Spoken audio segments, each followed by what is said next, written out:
Ladies and gentlemen, please welcome to the GoPro stage, the one and the only Mr. Adam Green. Don't blame it on me. Don't blame it on me. So blame it on the night. Don't blame it on me. Don't blame it on me. Don't blame it on me. GoPro. I didn't really want to do that. Belief enables a person to do what others think is impossible.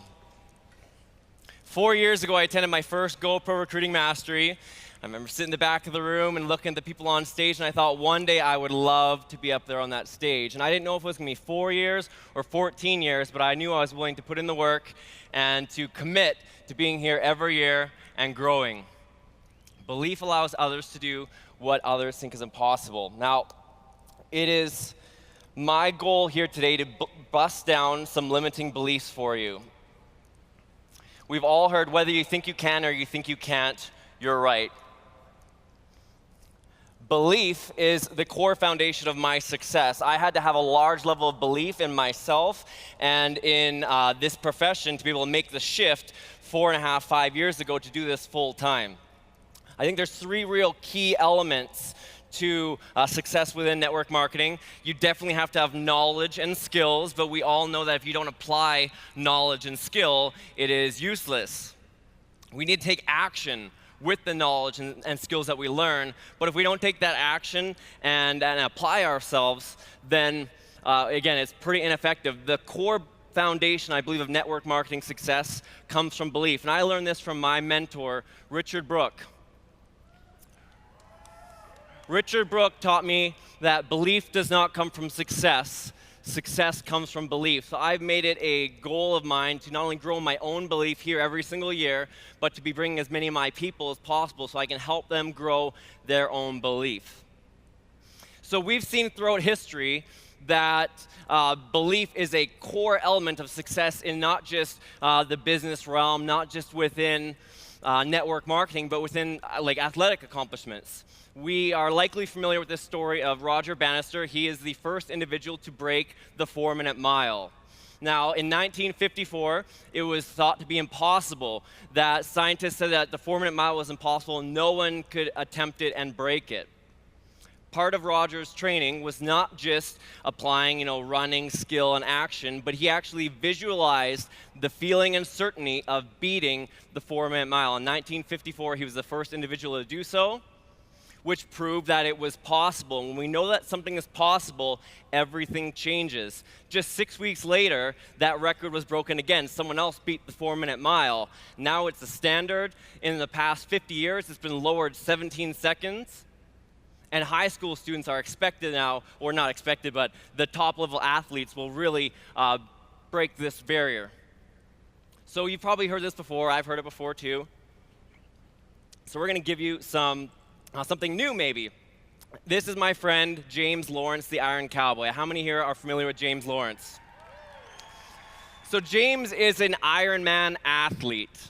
In 2012, he set out to accomplish a world record, and he did 30 full Ironman competitions in 1 full year. Now, an Ironman is 112 miles biking, 2.4 miles swimming, and 26.2 miles running consecutively. I have never done one. I don't have that on my vision board to accomplish.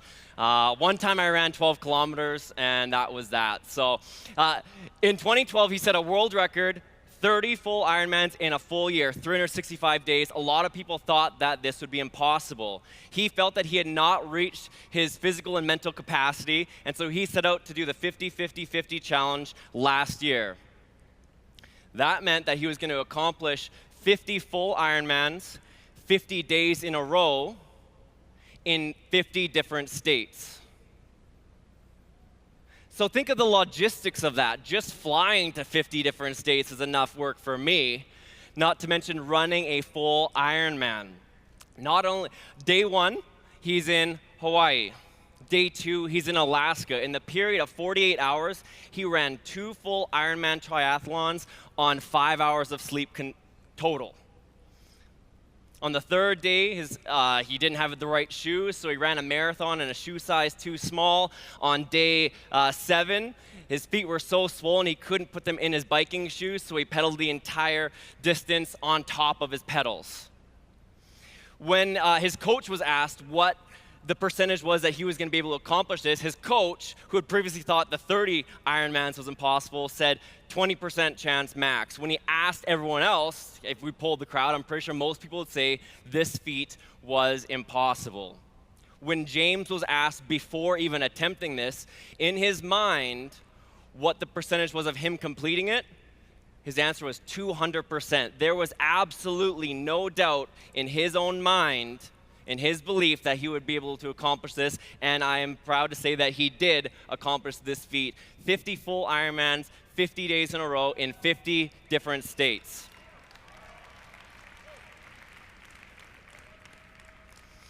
So these are some massive physical achievements. Let's dip into some network marketing belief busters. When we see somebody in network marketing accomplish something that we maybe think is impossible, it stretches ourselves and we go, okay, if that person can do it, then it's obviously not impossible. That's why we love the rags to riches stories, because when we see somebody come from low financial mean and they reach success, we obviously know that you don't have to have money to make money. So if that's the belief that you need here today, I grew up in a mobile home, 720 square feet with my 6 family members. I love it. I wouldn't change it for the world.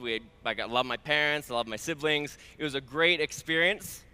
And I've been able to grow. We have a new home that we just purchased 5 months ago with my lovely wife. I purchased my first home at 20. I paid my mortgage off 20 years early at the age of 25.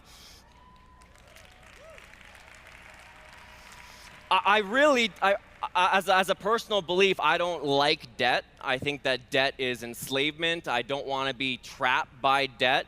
So I've made it really like a personal commitment that I don't take on debt. I saved up money. I paid for my college with cash. The only thing that I was told I had to get a mortgage for was a house. I was told, you need to be realistic. You can't just save up the money to buy your house. So I got my first mortgage at 20. Paid it off at 24, 25. And then we stayed in our 950 square foot bi-level home until this past 5 months. And we purchased our first home together as a husband and wife, except I purchased it cash. And again, I don't borrow money. If I want to have something, I'm going to delay my gratification and I'm going to purchase it so I actually own it and not the bank. Now, I had never been told of anybody, I didn't believe it was possible to pay cash for something like that because I'd never heard of anybody doing it. So again, I only share this with you just because I want you to stretch your beliefs of what's possible, because at my early age, I was told, be realistic, it is not possible to accomplish that. And I'm just very grateful that I've had the ability to accomplish that goal. So we got rags to riches. Maybe you believe that you need to have debt to be successful. My 3 biggest purchases I've made in my life have been my last house, paying off my other mortgage, and then my next biggest purchase wasn't a fancy car or a fancy watch. My next biggest life purchase was actually tickets to GoPro Recruiting Mastery. That's the next single biggest investment I've made at one time, because I know the power of building this team, of building the belief of being in a room like this. So I encourage you to not get caught up as much in some of the flash and the hype, and get built into substance and personal growth, because that is the true gift of this profession.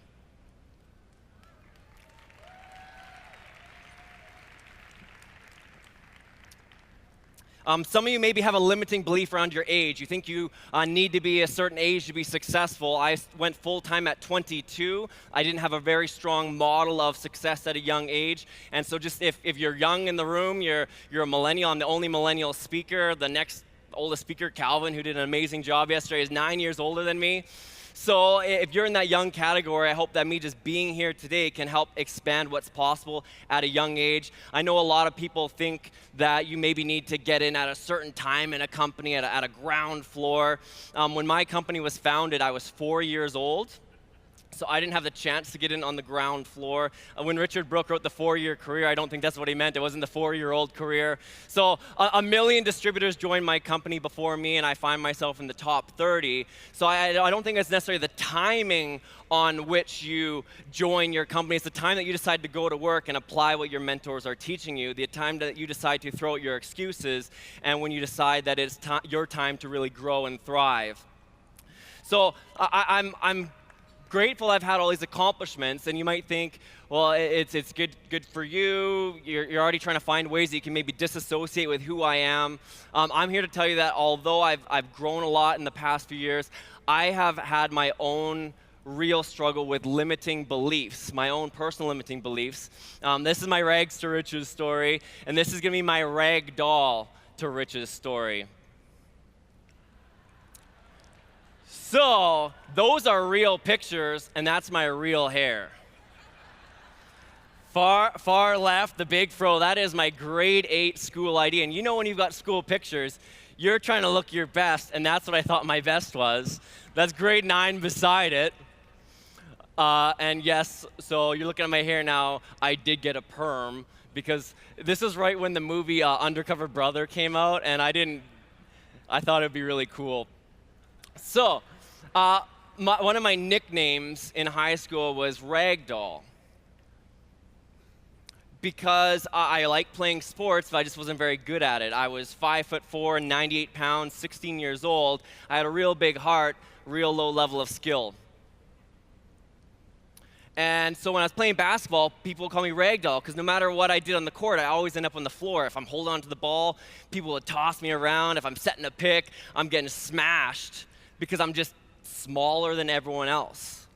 So you can imagine I didn't really care for the name Ragdoll. The beliefs that I carried about myself in this phase and into adulthood were not ones of self-confidence. They were not ones of belief in myself. Unfortunately, at this time in my life and into my network marketing career, my beliefs around myself were not of strength and hope and ambition. My beliefs around myself were ones of that I was weak, that I was small, that I was a zero, that I was a loser, I was sad, I was lonely, I was less than others, and I was just plain not good enough. Now,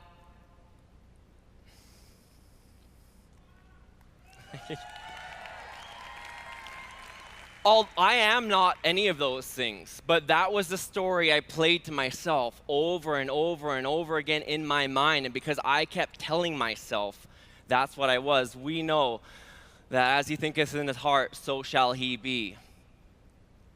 So although I wasn't these things, that's what I was telling myself, and that was the internal persona I had become to identify with. So you take these things into adulthood, into college, and these feelings of being less than, weak, zero, you start to find vices. I took up drinking in college. I had a drinking problem in college. I found identity in being loud and being intoxicated, and it reached a point where I was drinking like 4, 5, 6 times a week, 26 plus ounces, and this is as a young, underweight individual, to the point that people would check my pulse at the end of a night because I'd be passed out, and being in that environment is not a positive place to be. And when you're at that point consuming depressants like that, it reached a point that although I had a bright future, although I had loving parents, I had great siblings, I had a future in front of me, I couldn't see my path beyond my 2 feet in front of me. And I reached a point where I honestly thought I didn't have a purpose for being here. I didn't have enough value, even for myself, to be alive. That was 8 years ago. 8 years ago, those were my internal beliefs. That is what I was living with. And I reached a point where I said enough is enough. I was introduced to network marketing, the personal growth that this business can provide. And I was changed. I saw a business model that would allow me to grow others, and allow me to have a future that was an empowering future. I saw a future that not only was good for me, but for my future family, for those I encountered. I saw hope. I know a lot of you are here this week looking for hope.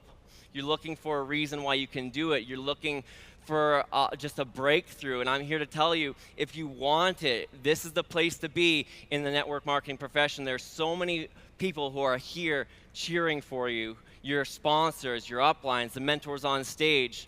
I wouldn't be the individual I am with this amount of introspective insights. I didn't understand all this garbage until 2 years ago, until I spent a week with Richard Brooke. Richard and Kimmy Brooke are a gift to the profession. They are a gift to me.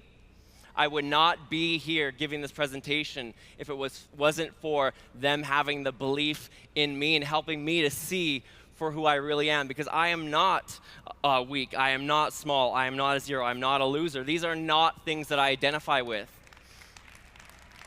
They never have been something that I should have identified with. They never were a part of me, and they're not a part of me right now. Right now, I am none of those things. I am blessed to be here. I am honored to be here. I am inspired. I am committed to this profession. I am a leader. I am compassionate. I am grateful. I am fulfilled. I am a child of God, and I am a network marketing professional.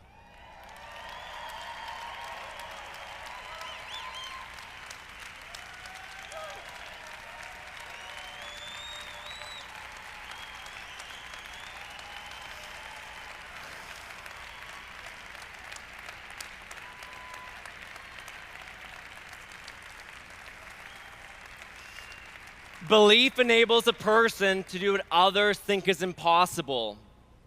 I hope today is a day where you have a breakthrough, where you start to go down that journey of personal and professional growth, where you realize the story that you're telling yourself is not true, that you have value, that you have contribution, that you have a purpose. And although you might not be able to see it right now, there are people around you who see it in you, who will help you through that. And if you just can commit to changing and working on yourself every single day, I know that you will not come back here next year the same as you are. You will show up different. You will show up better. This is a great place to be. I'm honored to be here with you. As my mentor, Richard Brooke, says, belief does not come from success. Success comes from belief. And to modify that from Tony's teaching last night, I'll say fulfillment does not come from success. Success comes from fulfillment. Thank you very much.